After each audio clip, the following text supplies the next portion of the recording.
minsan sa buhay, para kang naglalakad sa isang malalim at tahimik na gubat. Mabigat ang dibdib, malabo ang isip. Bawat hakbang, parang ang hirap. Pero may bumubulong sa'yo na magpatuloy ka lang. Tapos, makakarating ka sa isang hardin. Hindi perpekto. May mga bulaklak na lanta, may mga usbong pa lang. Pero lahat sila lumalaban. Patuloy na lumalago. At sa gitna ng lahat, may isang bulaklak na mapapansin mo. Nanginginig pero nakatayo. Hindi niya kailangan ng palakpak. Hindi niya kailangan maging pinakamaliwanag. Sapat nang buhay siya.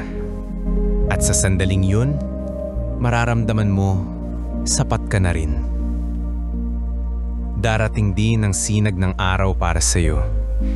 Hindi man buong buo, pero sapat para ipaalala sa'yo na hindi ka nag-iisa. Ang paghilom ay hindi parang kidlat, ito ay parang hardin, unti-unti. Kaya kahit sa mga araw na pakiramdam mo ay hindi ka namumulaklak, tandaan mo ito, buhay ka pa, lumalago ka pa, at karapat-dapat kang mahalin. Gaya ng sabi sa Isaiah 41:10, huwag kang matakot sapagkat ako'y kasama mo.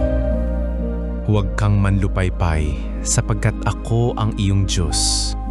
Papalakasin kita, tutulungan kita.